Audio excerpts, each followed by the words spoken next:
है।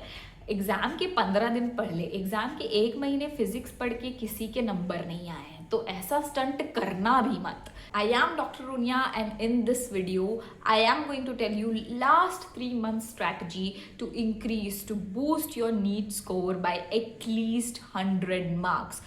So currently आप लोगों के पास 105 डेज है। इस 105 डेज में टॉप वाले 35 डेज फिजिक्स के लिए रखते हैं, मिडिल वाले 35 डेज केमिस्ट्री के लिए रखते हैं और बॉटम वाले जो 35 डेज हैं वो बायोलॉजी के लिए रखते हैं। अब टॉप 35 डेज फिजिक्स के लिए क्यों रखें? फिजिक्स डीपली कंसेप्चुअल है, उसमें क्वेश्चन की प्रैक्टिस चाहिए होती है। एग्जाम के 15 दिन पहले, एग्जाम के 1 महीने फिजिक्स पढ़ के किसी के नंबर नहीं आए हैं, तो ऐसा स्टंट करना भी मत। ठीक है, उसको हमेशा पहले खत्म करो और दिमाग में कॉन्फिडेंस लाओ।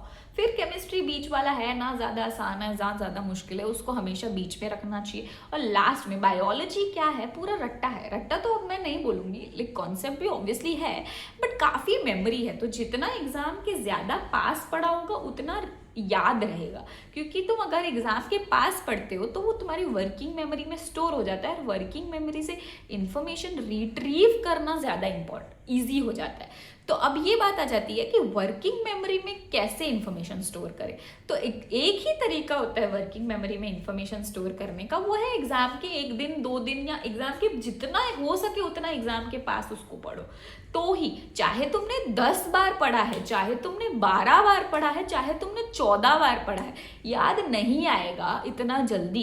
एक ही तरीका होता है इंफॉर्मेशन जल्दी याद करने का, वो होता है to store it in working memory. और कैसे वर्किंग मेमोरी में स्टोर करते हैं? एग्जाम के पास पढ़ो उसको, 1 दिन पहले पढ़ो, 1 रात पहले पढ़ो, सुबह में उठ के पढ़ो।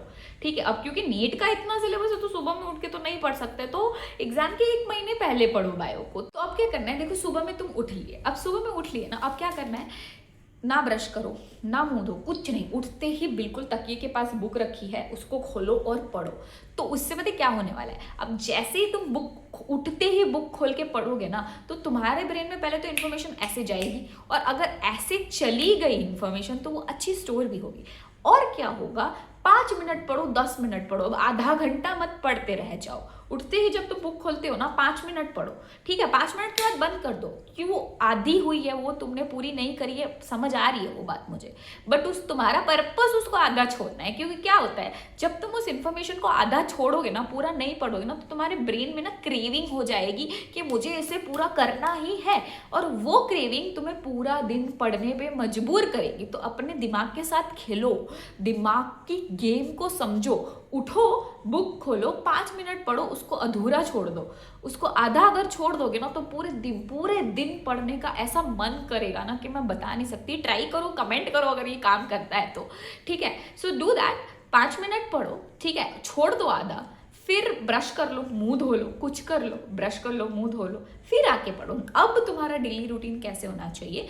Now what you have to do is 4 hours you have to read content, put content in your brain. Physics पढ़ रहे हो, फिजिक्स के नोट्स पढ़ो, केमिस्ट्री पढ़ रहे हो, केमिस्ट्री के नोट्स पढ़ो, बायो पढ़ रहे हो, एनसीईआरटी पढ़ो। ठीक है, जो भी है कंटेंट को ब्रेन में डालो। 4 घंटे डाल लिया ब्रेन में कंटेंट। अब क्या करना है, अब निकालो तुम्हारे PYQs। तुम कहाँ से PYQs करते हो कोई मैटर नहीं करता, PYQs हर जगह सेम होते हैं। कोई सी बुक ले लो, कोई सा ऐप ले लो, जो मर्जी है ले लो। अब 4 घंटे सुबह में जो पढ़ा है ना उसके PYQs करना है। ठीक है, अब सुबह में जो पढ़ा है उसके 4 घंटे PYQs करना है। अगर तुमने 8 घंटे ये ढंग से कर लिया तो तुम्हारा पूरा दिन सक्सेसफुल रहेगा। अब तुम में से कई लोग मुझे पूछोगे कि भाई 4 घंटे लगातार बैठना बहुत मुश्किल है। किसने बोला 4 घंटे लगातार बैठने को? नहीं ना, 55 मिनट्स पढ़ो, 5 मिनट उठ के रील स्क्रॉल मत करना। देखो फिर वो 5 मिनट के 55 हो जाते हैं, पता नहीं चलता है। 55 मिनट्स पढ़ो, 5 मिनट उठो, यहाँ वहाँ घूमो, घर में घूमो, बालकनी से देखो, भाई दुनिया में लोग हर पागलपंती करते हैं, देखो क्या कर रहे हैं। ठीक है, 55 मिनट 55 मिनट्स पढ़ो, 5 मिनट ब्रेक ले लो, फिर 55 मिनट्स पढ़ो, फिर 5 मिनट ब्रेक ले लो, ऐसे कर लो ना, किसी ने मना तो करा नहीं है ना। तो 4 घंटे लगातार चिपके एक ही जगह पे बैठो, कोई नहीं बोल रहा, बेड पे बैठो, सोफे पे बैठो, डाइनिंग टेबल पे बैठो, कहीं बैठ जाओ, राइट। तो अब ऐसे हो गया है, तो सुबह उठना है, 5 मिनट पढ़ना है, ब्रेन को ट्रिक करना है, फिर ताकि वो पूरा दिन पढ़ने को क्रेव करे, और फिर उसके बाद ब्रश करना है, जो भी करते हैं, ब्रेकफास्ट करना है, जो भी करते हैं करना है, फिर 4 घंटे बैठना है। लाइक 4 घंटे वाला शेड्यूल है जो content, put content in your brain, और उसके बाद ब्रेक ले लो, और फिर उसके बाद 4 hours sit and do practice MCQs।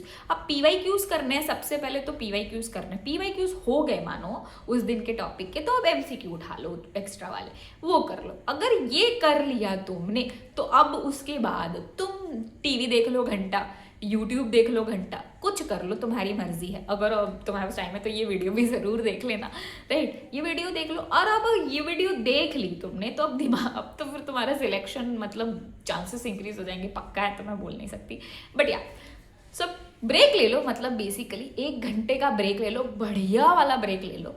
और उसके बाद अब तुम्हें क्या करना है, अब अगर तुमने 1 घंटे का ब्रेक ले लिया या 2 घंटे का ले लिया, जितना भी ले लिया तुमने, अब रात में जो सुबह में पढ़ा था ना, उसके जो MCQ सॉल्व करे वो गलत तो हुए होंगे 100%, जो गलत हुए हैं उसका कंटेंट वापस पढ़ो। तो तुमने सुबह में अपने दिमाग में कंटेंट डाला है 4 घंटे, उसके बाद 4 घंटे क्वेश्चन सॉल्व किए हैं। अब रात में वो क्वेश्चन जो तुमने सॉल्व किया ना, क्या गलत हुआ है उसको वापस पढ़ो। This is called rewiring your brain to think in right way. क्योंकि तुमने पढ़ लिया था सुबह में, उसके बाद तुमने MCQ सॉल्व किया, और पढ़ने के बाद MCQ गलत हो रहा है, मतलब तुम सही दिशा में सोच नहीं रहे हो, तुम्हारी थिंकिंग राइट वे में नहीं है। तब क्योंकि तुम्हारी थिंकिंग राइट वे में नहीं है, you have to make it in right way. ये तुम कैसे करोगे? ये करने का एक बहुत बेस्ट तरीका यही है कि जब तुम गलती करते हो, सुबह सुबह पढ़ के तुम MCQ सॉल्व कर रहे हो, गलती करते हो, तो उसको वापस उस ही दिन पढ़ लो, तो तुम्हारा ब्रेन अगली बार कभी वो गलती नहीं करेगा, ठीक है। तो ये तुम्हारा डेली शेड्यूल है to make it very. Like कर देना वीडियो को, चैनल को सब्सक्राइब कर देना, और बताना अगर कुछ और हेल्प चाहिए हो, राइट। बायो में अच्छा पढ़ा लेती हूँ, will help you. So see you.